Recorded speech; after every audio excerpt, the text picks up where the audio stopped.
Welcome to the stream. Just trying to get something sorted out. I don't know why. Oh, wait, is it working? Oh, it is. Okay, cool. All right, so let's go ahead and get started for today's stream. I build it as a kind of a study with me stream. That's kind of what it is. I mean, it's not a study with me stream like you might see elsewhere, where it's just silence and me studying and you studying. Though certainly you can definitely study if you want while you're watching this. But really, just want to be here to answer any questions anyone might have about the SAT, about the ACT, and related matters. So you can put your questions in the chat. You can also email me, ask@brilliantprep.com, if it's something that you need to email me about, like if there's an image or a question. Hello from Brazil. Hi, Lucas. So yeah, you can definitely ask questions in chat. You can email me, ask@brilliantprep.com. Like I said, I'm just going to hang out here no matter what comes in. And yeah, we'll go from there. Hope everyone's doing well.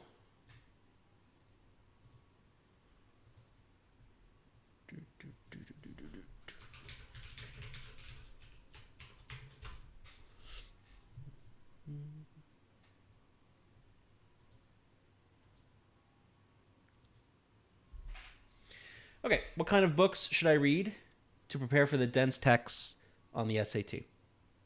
So, I actually have a resource for this. Let me see if I can figure out how to... I guess I can put the link in the chat, but I'll also put it up on the screen. So let me get this set up. I have a reading list, a reading document, really, that you can download. So let me switch over.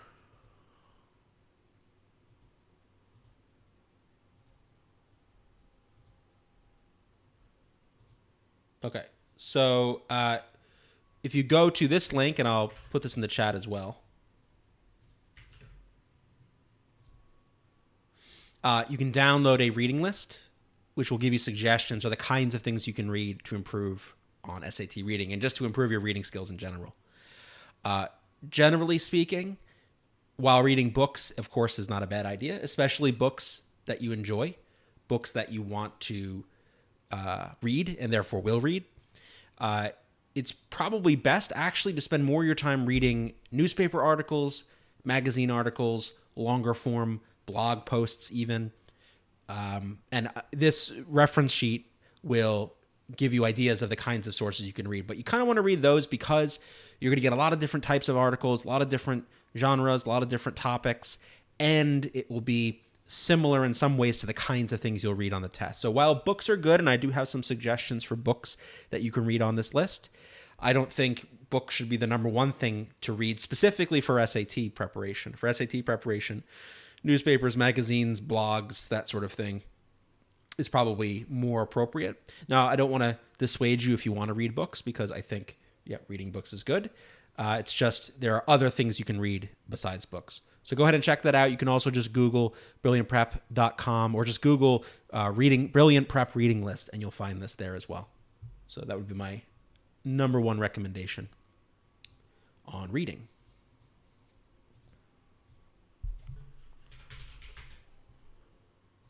Okay. So yeah, feel free to post any questions you might have in chat.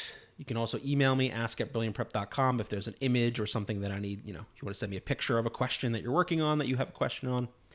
Let me just open up that email so I can see what comes in.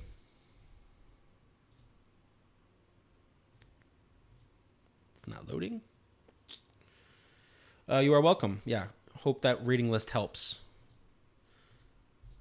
And the idea, as I give some suggestions on that list as well, in terms of how often you should read. So obviously the more you read, the better. But if you want to just build a reading habit, I think I say like 20 to 30 minutes every day.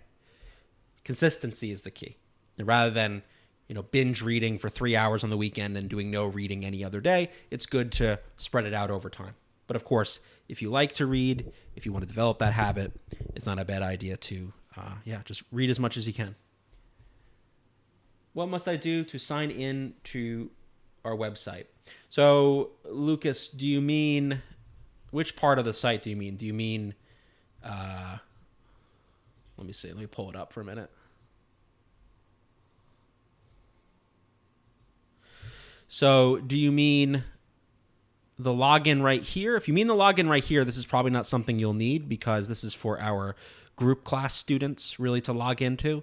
So don't worry about that. I would say if you want to log in and view some of our videos, if you go to learn.brilliantprep.com, I'll put that in the chat as well.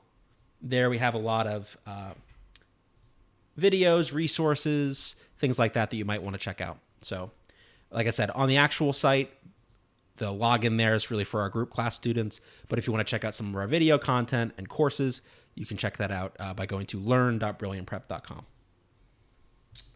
Yeah, on Get Started, don't worry about that. That you're not in one of our group classes, so that's not something that you need to worry about primarily. What's your average reading time for one passage? So I'm assuming you mean SAT reading. If you mean ACT, let me know because the answer is different. Put this back on here. So I'm going to assume you mean SAT reading. So SAT reading. The question was, what's your average reading time for one passage? And it sort of depends on what you mean by reading time. If you mean, how much time do I spend reading the passage, and then I go to the questions and answer the questions based on that reading, the answer to that question is 0. So I don't read the SAT on SAT reading, so you confirm that. On SAT reading, I do not read the passage first and then go to the questions. ACT reading, it's a different answer, but for SAT reading, it's 0 minutes. And I can give a lot of reasons why this is. I think the easiest reason I can give is when you go to the questions first, and this is a specific way we tackle the questions, when you go to the questions first and use those to help guide your reading, you know what you're looking for as you're reading. Because the problem, I think, with reading, spending a ton of time pre-reading the passage, is how are you supposed to know what's important or what's not? Not everything in that passage is going to matter for answering questions. And so if you're spending a bunch of time trying to understand all of it, what's the real benefit of that? I mean, a good example would be the history passage. The history passage on the SAT is really hard to understand. And so if you're spending a bunch of time up front trying to understand that whole passage, that's probably not a good use of your time. So instead, what do we do? So yes, of course, we need to read the passage. We're just not going to read it all up front, spend 2, 3, 4, 5, 6 minutes reading the passage and then going to the questions. We're going to go to the questions first, and we're going to find the first specific question that we can. And so a specific question might be one about a set of lines. It might be one of those 2-part questions, those command of evidence questions. It might be, something that's specific. And then we begin reading the passage, looking for the answer to that question. So if number 2, let's say that's the first specific question, because let's say number 1 is a main idea question. We skip number 1. So let's say number 1's main idea of the passage. Of course, I haven't read the passage. I can't do that yet, so I'm going to skip it. Let's say number 2 asks about line 8 to 9. Well, I'm going to do that one first. I'm going to read the passage until I read through 8 to 9, usually finish the paragraph, and almost always that's enough to answer it. Not having read the whole passage won't hurt my ability to answer that question. Let's say the next question is a 2-parter. So that's part 1. And let's say here's the part 2. And let's say the range of lines is between 12 and 36. Okay, so I would read from, let's say, 12 to 36, and I would answer those 2 questions. So the idea here is reading the passage in chunks. And then, once I finished all the specifics, I go back to that main idea question. So I am reading the whole passage. I'm just not reading it in one go before I go to the questions, because I want the questions to inform my reading. I want, as I'm reading, to be looking for something specific. Literally, in the case of the specific questions. And then, once I finished all the specific questions, by that time I've usually read the whole passage. And then I can go back and answer any general questions, main idea questions, or others I might have skipped. So, to go back to the original question, what's like the average time reading for one passage? The answer is 0. because I'm going to the questions first and then using the questions to help me read. So, how much time might it take me to finish a passage in that way? I'm not a good example because I'm an old person and I've been doing SAT for a long time, so you really can't take mine as a benchmark. But, if you're finishing a passage you got 13 minutes on average. So if you're finishing the passage and the questions in like 10, 11 minutes, you'll be in good shape. Okay. How can I get 1,500 plus in 2 months? My current range is 1,150. So these are very common questions, right? 1,150 to 1,500 plus. And we've got 2 months specifically. I assume then you're taking the October, or I guess you'd be taking the August, right? So it's like 1.5-ish months. So these are really hard questions to answer because there's a lot of things that you could do and should do and need to do in order to boost the score this high. Now, I don't know specifically in your case, your background. I don't know what grade you're in. I don't know how often you've taken the SAT. I don't know if you've done any preparation. I don't know what math class you've taken last year. There's a lot I don't know. So I'm going to speak in generalities about this question. What I would say is the question isn't as much how do I get from 1,150 to 1,500. The real question to ask yourself really is how do I get from 1,150 to, let's say, 1,200. And I don't mean that to say that's your potential. You can only get to 1,200. What I mean is you're not going to make the jump from 1,150 to 1,500 plus in one leap. It's going to be a series of improvements. And so what you want to think about is what can I do to go from 1,150 to 1,200? Because what you need to do that is not necessarily what you need to do overall to go from 1,150 to 1,500. Because once you can hit 1,200, that's a good improvement. 50 points is a good improvement. Then you ask the question, okay, how do I get from there to 1,250? How do I get from there to 1,300? On and on and on and on. And then hopefully eventually you make it to 1,500. Because at each one of these stages, there's sort of different things you need to work on. So let me instead answer the question this way. What do you have to do to try to improve on, that, to get that first jump? Again, not knowing much about your scores, 1,150 could mean a lot of different things. I could sort of give some general suggestions on things typically students in this score range might want to work on for each of the sections. We'll start with reading. I think the first thing there is the overall strategy that I just discussed would be a place to start if you're not already doing that. So going to the questions, finding specific questions, starting the passage, reading through, answering questions as you're reading through the passage, and also kind of focusing on finding evidence for your answers, also focusing on process of elimination, focusing on not just finding the right answer, but eliminating wrong ones. So basically the fundamentals at this point, right? If you're getting a 26 or 27 in reading or lower, there's probably a number of fundamental skills that you want to build on. And that's what I'd be worried about right now for reading. For writing, the main thing would be your grammar rules. So I would say go to our writing course, brilliantprep.com or learn.brilliantprep.com, and that covers all the writing grammar rules. Among other things, it's free. You can sign up for it now and check it out. The grammar rules. You're probably, if you're at 1,150, making easily correctable mistakes with things like semicolons, dashes, commas, subject-verb agreement, pronoun agreement. So I think you can get a quick boost by just making sure your grammar rules are in shape. And then in math, probably you're looking at fixing errors in the easy and medium questions. There's probably a number of questions in the first, say, half of each section, half to 2/3 of each section, that are kind of more fixable errors than others. So I wouldn't be worried about number 20 in the grid-ins of section 3, or number 15 of the multiple choice in section 3, or number 30 of the multiple choice of section 4, or number 38 of the grid-in of section 4. I'd be worried about number 3, number 7, number 12, right? Those easy and mediums. So once you can do that, once you're hitting 1,200 in your practice test, then you ask the next question, which is, okay, what gets me to 1,300 from there? And there might be some different answers to that because you'll be focusing on different things. But think of it in that stepwise way, right? And it's kind of making constant improvements on all those sections and looking for that next leap up. And the kind of tricky thing about this is the improvement from here to here. It's not going to be linear. You're probably going to have a really fast initial improvement, and then it's going to sort of flatten off and just sort of be excruciating slow in the last stages. That's just usually how this process works. But in any event, yeah, focus on that next 50 points, the next 70 points, the next 80 points. Once you got that in your practice, then worry about the next chunk and the next chunk and the next chunk. So yeah, there's a follow-up on this. The scores were 660 on reading. Oh, that's pretty good. Yeah, 660. Okay, yeah, this is good to have this because now this changes the story a little bit. So your verbal was 660. Your math, you said, was 500. So take what I said and reweight it to say, yeah, this is where you're going to spend time. Your verbal here is actually very strong. That's really good.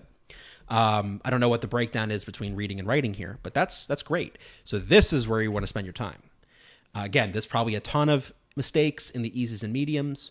You probably want to review things like lines, quadratics, percents, fractions, word problems, functions, like some of your fundamental Algebra 1, Algebra 2 material, because it's probably a lot of fixable mistakes there. So check out Khan Academy for a bunch of math practice. That's a good place to start. We have some videos on this on our channel, which you can check out. And then, yeah, practice sections, check your work, review your errors as best you can, that sort of thing.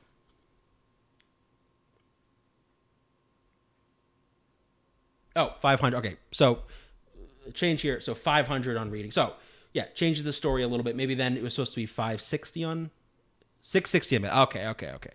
So that's if you were in the 660 verbal, 500 math thing. But now what if you're reversed, which it sounds like you are, so it's 660 math, 500 verbal. This to me seems more like typical, just because for all kinds of reasons, students, I think, struggle more with the reading. So in this scenario, you want to focus on reading and writing more.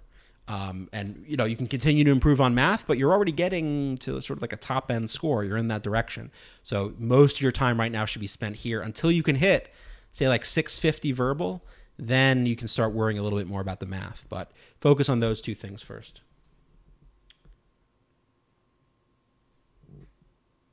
What are the common mistakes most students make in your experience on the SAT? So I can be very general about this. So the question was, what are the most common mistakes? So actually, if you check our channel, we have a set of videos on the most common mistakes. So let me see if I can pull that up. Let me just see what. Yeah. So go to our channel, look for a playlist called 10 Avoidable SAT Mistakes. And that will give you a really good overview of the big mistakes that students make. Just to summarize, here, what I'll do is this. Let's see. Let's go to the playlist here. So I'll just kind of paste the playlist videos so you can sort of get a summary. But this will do it. And again, within each section as well, there's sort of more specific mistakes, but I think these capture the big ones. Okay. And I'll explain all of these briefly, and you can check out the channel, 10 Avoidable SAT Mistakes, for more details.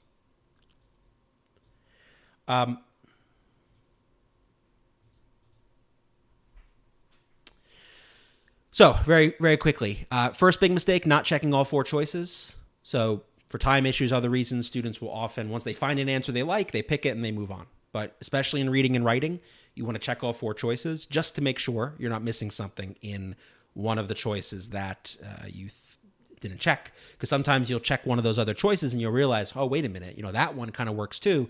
Now I have to think about which of these is better.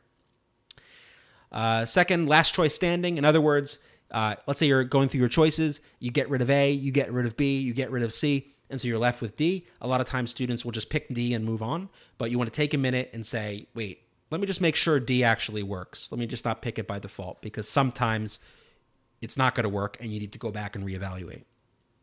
Falling in love, this is just a silly title that I have, but basically students sometimes there's a choice that they really, really, really like, and then nothing can really convince them otherwise. And so the point is, you don't want to commit too hard to a choice. You want to give all choices sort of an equal look and then weigh them against each other, see which one's the best. Not answering the question, this comes up, I think, like multiple times in this set because it's so important, but it's very typical for test takers to answer a question that they remember rather than the question that was actually asked. Too much mental math. I see way too many students just trying to do things in their head when they don't need to. If you have a calculator, use it. Even if you don't, pencil and paper, like do more work on paper, do more work in the calculator. Don't do things in your head. It's a very bad habit. It's a very bad habit. Botching the last step, so be very careful when you're doing a math problem. If you do all the work right and make a mistake right at the end, for example, give them the wrong thing, you get the whole thing wrong. Just some common math mistakes I list out in that video as well. Give the question what it wants. I've talked about that. And then in the writing section, make sure you're reading enough. Make sure you read the whole sentence. Make sure you read the whole paragraph. But for more details, check out the rest of this playlist. So just go to YouTube, 10 avoidable SAT mistakes, brilliant prep. You should find the playlist. To get started, how much should I pay for? So I don't know if you're referring to our courses or our videos, but I will just sort of point out our courses. Just give a little plug on that. So we do have tutoring and things like that, but I'm just going to point out what courses we have available. So first I'm going to go through the free courses. I'm going to switch this over. So first, the free courses. If you go to learn.brilliantprep.com and just change the category to free, we've got a bunch of free courses that I highly recommend you check out. We've got a place where you can download a bunch of things, including the reading list that I shared earlier.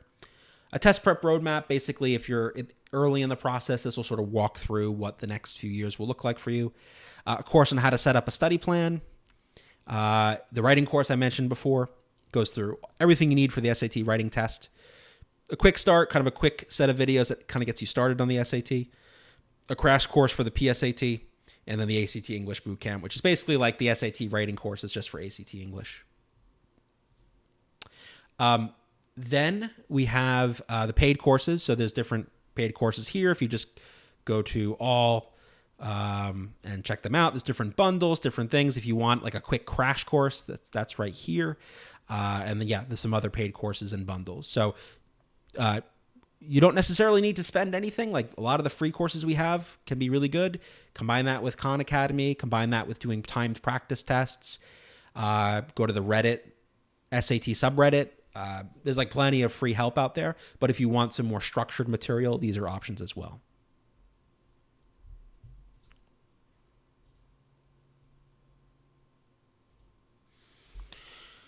Okay. Next.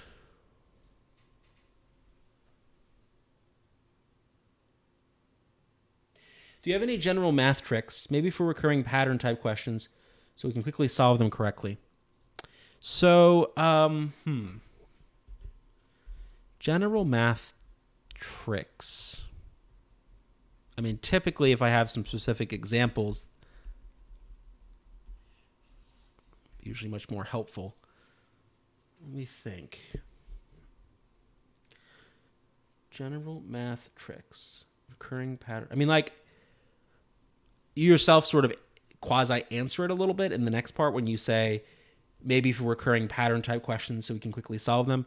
Like there are, with the way, especially now with the way the College Board makes these tests, a lot of the questions are just going to be more or less like cut and paste from previous tests. You know, they'll change the numbers around, they'll change the words and such, but it's the same question ultimately. So that's why it's so important to do real timed practice sections, real-time practice tests, and review your answers, because certainly the concepts and the formulas and the ideas will be tested again, but a lot of times like a very similar questions will be asked again. And by doing those questions and getting familiar with them, you build up that pattern recognition system in order to answer them more quickly. Let me just think if there are any. I mean, it's like a little flashy little tricks I can show you, but I'm trying to think if there's anything. I mean, beyond things like plugging in or plugging in the answers. I mean, this is very standard, not something I invented. very standard sort of SAT strategy. Really, any test where you have multiple choice, taking advantage of the choices is a big part of it. Either testing the choices or plugging in your own numbers and thereby testing the choices. Beyond that, I mean, is there anything specific I could show you? Yeah, if I have like specific example questions, I could kind of do those and show you some tricks on them maybe. But it's hard just thinking very generally because a lot of times it's question dependent. So when you see certain question types, there are tricks on that question type. There's not going to be that many generalizable tricks, I would say, that work across many different question types. So yeah, if you want to send me any examples, either in the chat or send me an email, ask@brilliantprep.com.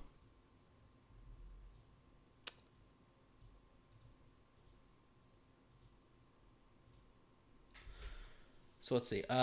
Should I register for the August SAT or prepare for the October one? Would be more wise to get 1450 plus. So again, I don't know how many times you've taken the SAT previously, but why not both, right? Assuming you have the time and the funds and the patience to do that, I would say sign up for the August and then have the October as another option. Now, let's say you can only do one for whatever reason or the other. Assuming that you're going to be applying to colleges this fall, you'll be going into 12th grade. Okay, it's just so much depends on your situation because normally I would say October, but in that scenario, the danger is what if something happens in October?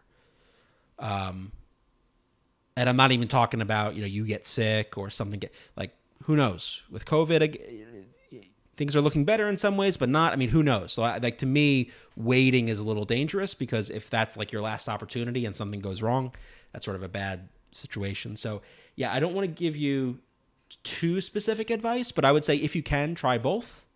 And then if you had to choose, depending on the scenario, I think try to shoot for the August would be best. And then if something goes wrong, you could do the October, but it really depends. Ideally, both. Yeah, so you're applying this year. Yeah, ideally both times if you can. Go for August, see how it goes, have the October as a backup. I mean, depending on where you're applying, you could do October and then have November as a backup, depending on your deadlines and things like that. So, yeah, generally speaking, the more often you can take it, the better.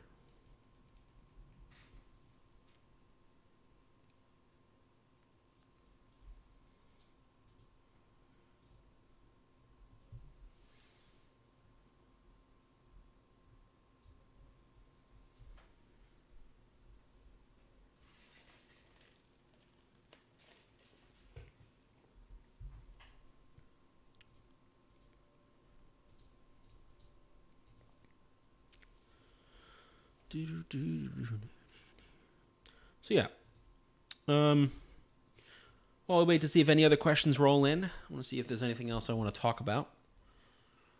Probably not. If you haven't signed up for the SAT and you're planning on doing so this fall or August, I recommend doing so as soon as possible. So I've been hearing that the seatings have been filling very quickly. So you want to make sure that you get your seat.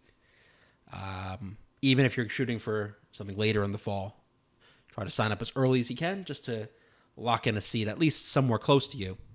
Otherwise, you might at worst have to, or at best have to travel a bit, and at worst maybe not have a seat at all. So that's just one thing I've found. Make sure you get those in, especially because people's efforts at taking the test over the last year and a half or so have been frustrated by the obvious. So I think a lot of people are trying to get in their tests now, and there's a big rush, and still things are in better situation, but we're definitely not up to like 100% testing capacity for various reasons. Not even thinking about the international contexts, which are varying quite a bit depending on the COVID situation in the country. So if you're looking to take a test, this is true for SAT or ACT, sign up as soon as you can just to lock in that sitting.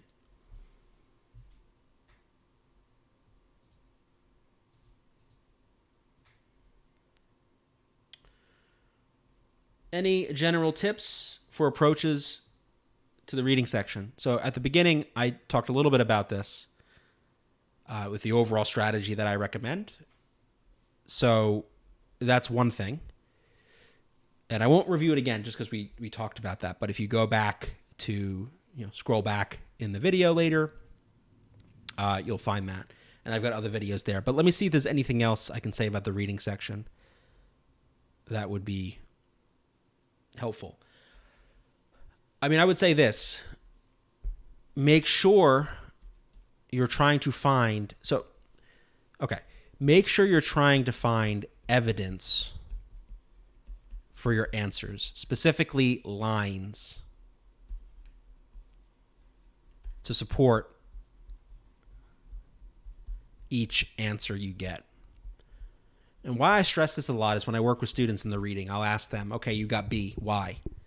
Let's say it's a question about, the third paragraph, and they get B, and I say, well, why'd you get B? And a lot of times the response will be, well, I read the passage and the general idea I got was such and such, and that's why the answer is B. Where instead, what I want to hear is, I got B because when I looked at lines 13 to 14, it said this, and then 15 to 17 said that, and that fit with B. That's the kind of reasoning that you need.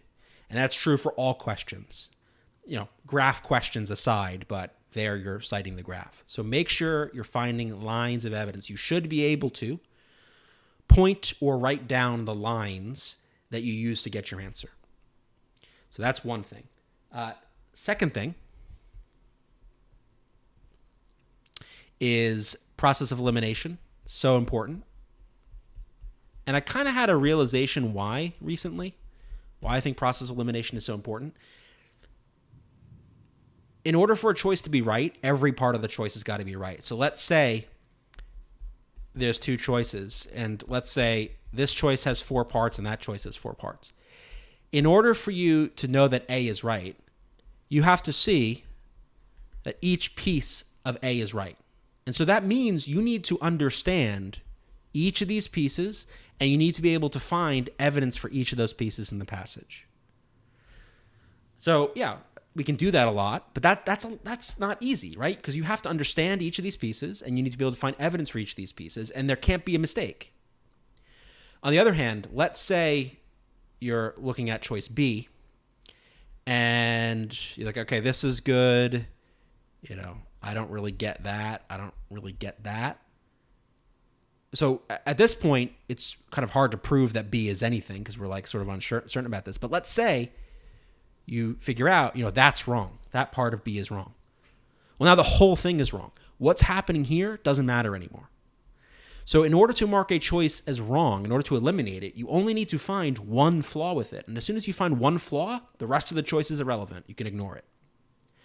And that's, I think, the power of process of elimination. It just gives you a lot of flexibility in analyzing choices, where if you don't understand every part of that choice, or if there's a word that you don't get, for example, if you're able to eliminate that choice for some other reason, it doesn't matter that you don't know that other part. Like, it doesn't matter because you've already eliminated it based on some other piece. And so you might be able to eliminate the other choices and be left with A, even if, you're sort of uncertain about A. But that's why process of elimination, I think, test takers who gravitate toward that naturally. So I think a lot of good test takers intuit this idea. And whereas students who are struggling a bit more are trying to find the answer. Like, their main thing is find which of these 4 choices is right. And as we just demonstrated, that's sort of hard to do because you got to prove the whole choice is right. And it's very easy to make mistakes doing that. But instead, looking for what's wrong and eliminating and seeing what's left, that is more efficient. You're going to get more out of what you know, and you're going to make fewer mistakes. So to me, process elimination, if you're not doing that on every single question, that's where some problems can arise. Still a legend. Thank you. Assuming you're referring to me. Can you sign up for multiple dates at once? Like sign up for August and October? Yeah, I think you can. Whoa. There's a big lightning storm going on outside, so if I just disappear, it's because my power went out. So we'll see what happens. But it's pretty scary out there. I don't know if you can hear the thunder, but...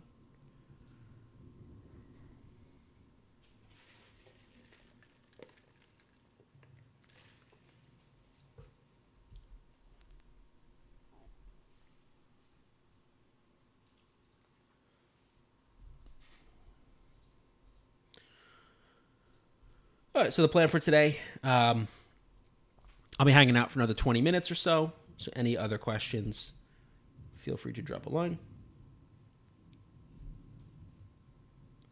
Any questions related to the Brilliant Prep courses, anything like that, scholarships, etc., just shoot me an email. You can email me directly at rob@brilliantprep.com. That's usually the best way to go about doing that, because I don't want to get into financial situations and so on. But we do like to try to work with students, especially if financial situations are tight, in terms of our video courses. So rob@brilliantprep.com. Write my correct email here. So yeah, just shoot me an email. We can talk about that.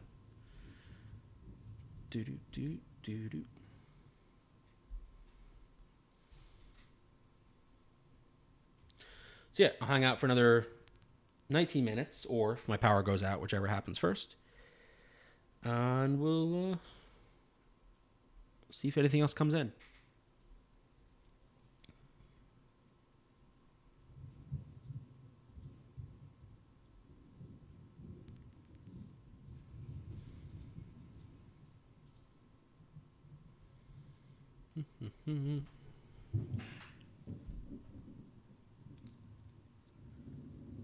Spooky. You're welcome.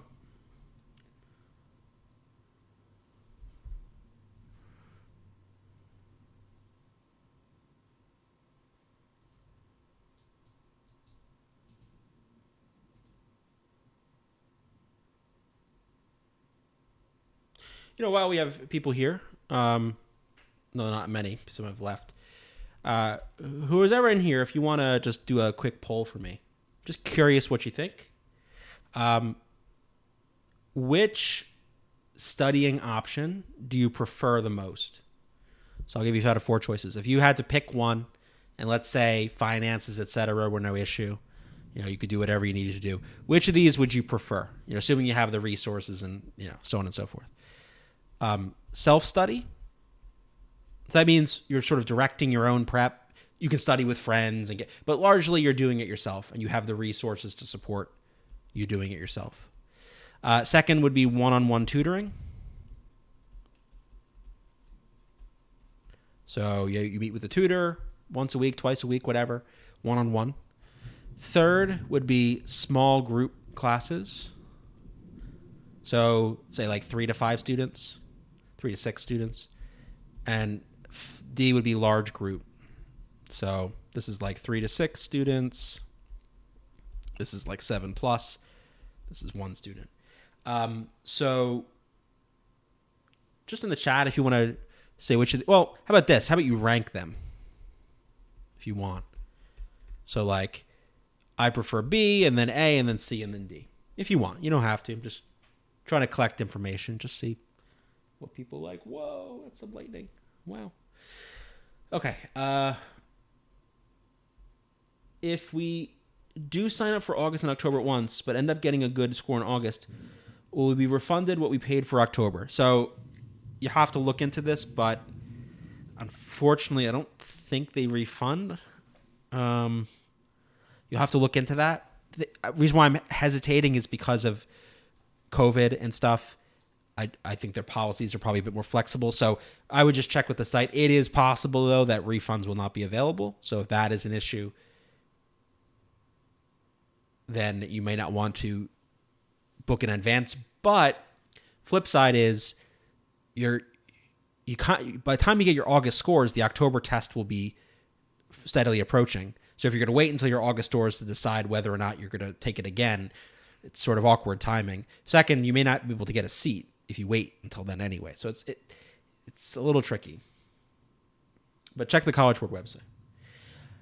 Is it possible to get 1450 plus within 1.5 months if I study 3 to 4 hours daily? I mean, it's possible, but it depends so much on like what math and other factors that it's hard to say. But I think either way, regardless of whether getting a 1450 plus is possible, you will improve doing that. So do you improve to a 1480 or 1420 or 1360 or 1290? I don't know, but you will improve doing that. So it's like, doesn't matter if it's possible to get to 1450 plus. I mean, if the goal is to improve at all, it probably doesn't matter that much, but I think it's a good start. You definitely want to pursue that regardless. And yeah, especially if you say you've improved a lot in the meantime, then if 1150 was your previous score, I think the first thing to do is take a full timed practice test and kind of see where you're at. Because if right now you're at a 1290 or 1310, suddenly the picture's a lot clearer. But so I would say take a full timed practice test, score it, see where you're at.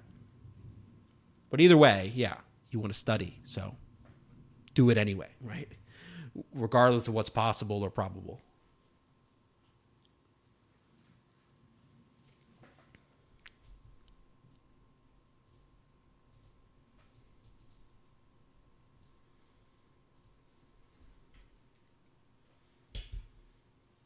All right, 14 or so minutes left. Be happy to answer any other questions that might arise.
Okay, let's see.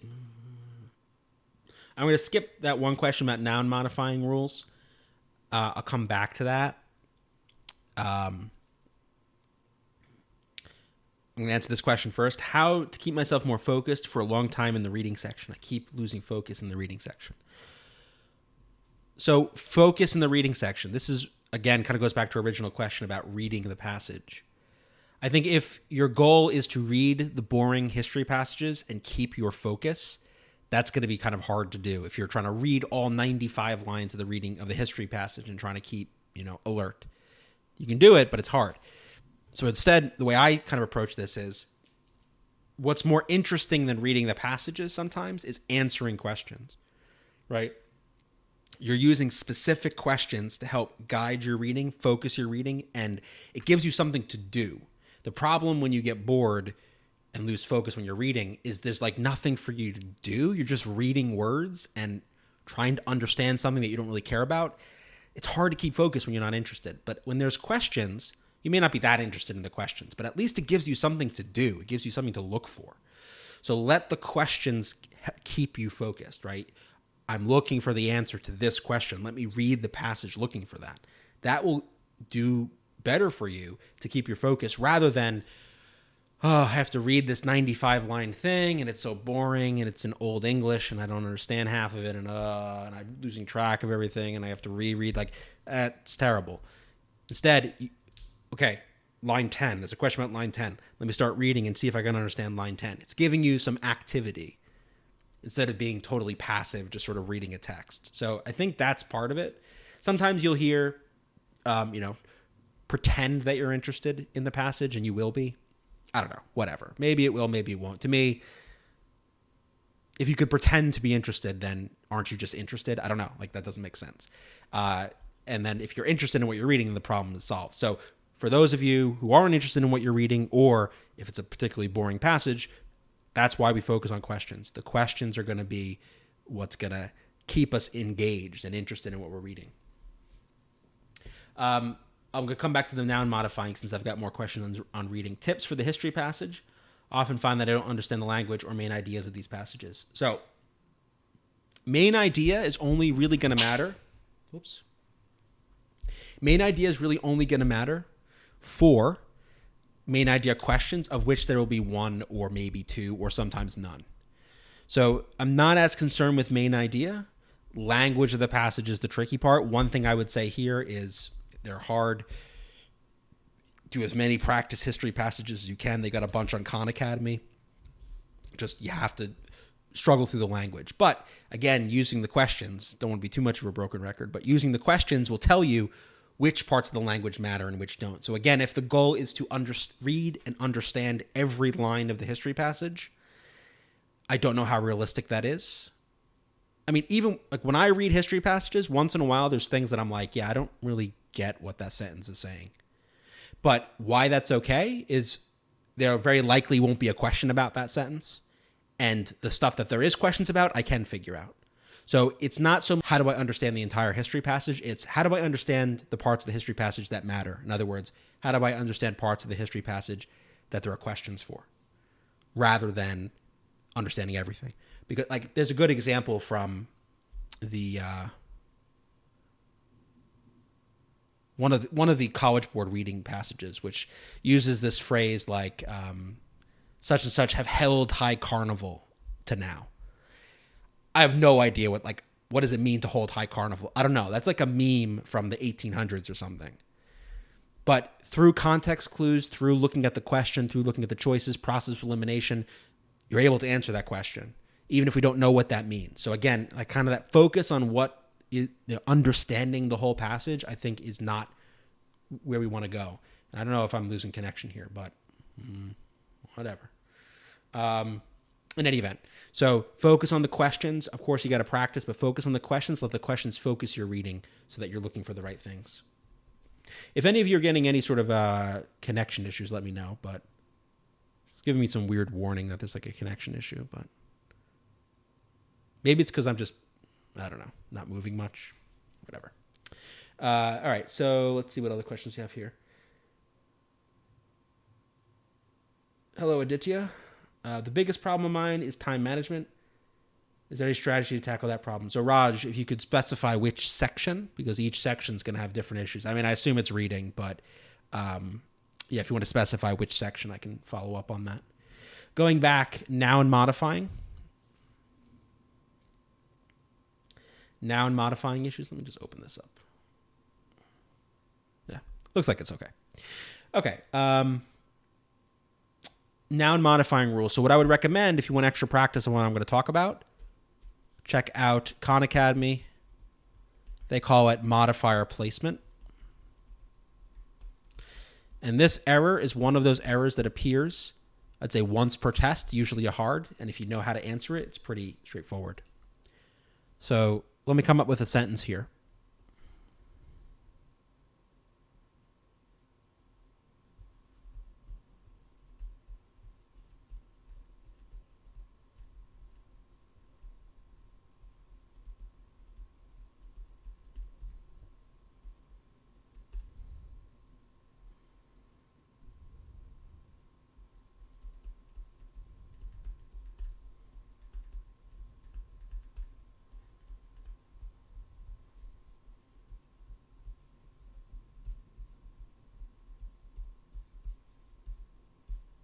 All right, so here's a sentence. Singing a tune to himself, the $20 bill almost passed under John's feet. So if anyone wants to put in chat, does anyone know what's wrong with this sentence? Where the error is? Alternatively, what could we do to fix it? So wait a minute. What error is there in this sentence? What would we do to fix it? Or, no, is there no error? Maybe that's it. Maybe I'm tricking you. But I'll wait like 30 seconds, and then if there's no responses or whatever, I'll give my own thoughts. But if there is an error, what's wrong with this sentence? How should we fix it? And then, Raj, I'll come back to your time management question in a minute.